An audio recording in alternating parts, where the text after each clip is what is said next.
Hey everyone, I'm Jen Banks with Banks Canine Solutions. I'm a dog trainer located in Fitchburg, Massachusetts. If you want to learn more about my dog training services, you can visit my website, bankscaninesolutions.com. This is my weekly dog training question and answer video, and I'm going to get right into the questions. First question is from Tracy. She says, eating toys. Ellie will rip toys apart for the squeaker. If she gets the squeaker, there's a tiny bit of plastic that she eats. Not really a concern. I usually get the squeaker from her right away. Teddy, however, just seems to eat toys. I don't leave them unattended, but what did I do wrong here? I don't mind if the toys are destroyed, but I'd rather find parts on the floor, not in his poop. We take toys away that he really works on. How can I enforce no eating of the toy? So I don't leave toys down for my dogs, not anything that's soft. Those are the sorts of toys that I bring out when I'm playing with the dog and then I put them away. There's such a subtle difference between ripping a toy apart and actually ingesting it that I think if you continue to allow him to rip the toys apart, he's not really going to understand that ingesting it isn't the next natural thing. Some dogs just do that. Others just dismantle and leave alone. Teddy wants to dismantle and ingest, which is definitely, I don't know if you've ever looked up what happens when a dog eats a squeaker, but they need to have it surgically removed, and it's like a big deal. So this would definitely concern me. So what I would do is I would pick up all soft toys. I would bring them out when you're interacting with them and then put them away again. And what I would have out instead are more hardy toys that they can chew on without ingesting, things that aren't soft. I'm really into the Westpaws toys right now. Carrie sells them in her store at Cody's Creations. It's been great for Moon Pie. I might actually, let me go grab it. Because this thing is great. So this toy, we've had it for, I don't know, a few months now, and she goes to town on this thing. You can put food in it if you want. I don't. But I would get one of these for each of them. They also have a warranty, so if you're not happy with it, you can return it to them, and they'll either exchange it for another toy or they'll refund you your money.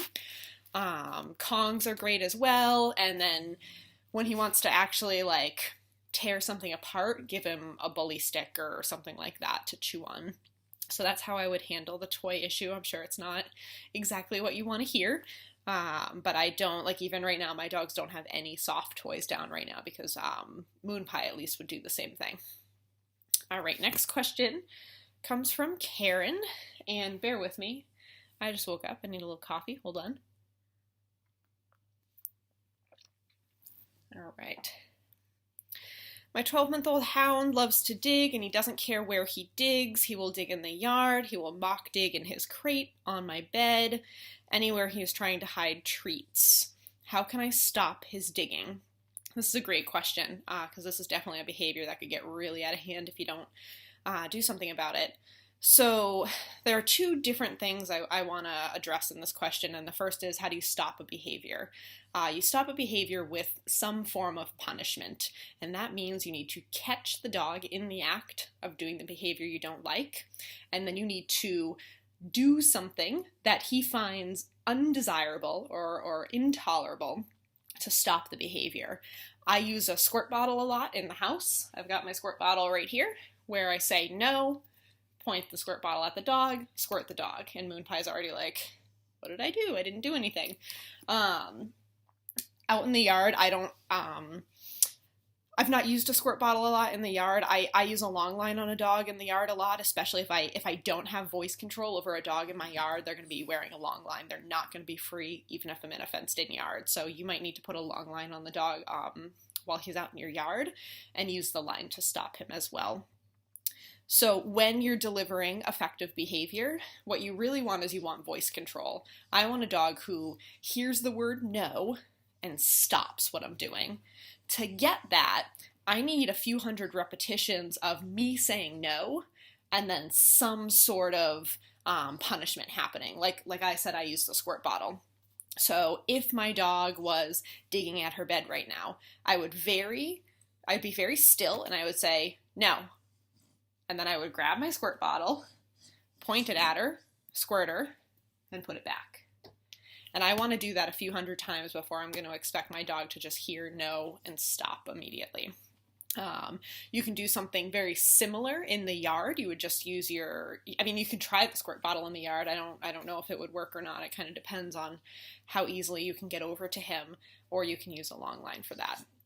Separately, what I want to address is hiding treats. I'm not sure what you mean by treats, if you mean actual treats that like food that he can eat, or if you mean a bone. If he's trying to hide food that he can eat, take it away. So something that's really important to me is that when I give a dog food, they're so grateful for it, they eat it. I don't want them hiding it. So if you're giving him food and he's hiding it, I would take it away. And I would do the same thing with bones. If he's trying to hide bones, I would take those away as well. Some people want to give their dog an outlet for digging. Some people think a dog needs to be able to dig. If you're one of those people, you can put a sandbox in your yard and say, hey, you can dig right here, just don't dig anywhere else. That is something you can teach the dog if you're looking for him to be able to dig somewhere. I hope that helps you guys. Thank you so much for asking questions. It is beautiful out right now. We're expecting maybe snow tomorrow, maybe not, I don't know, but it'll be exciting nonetheless up here in New England. So have a great weekend regardless, and I'll talk to you all soon.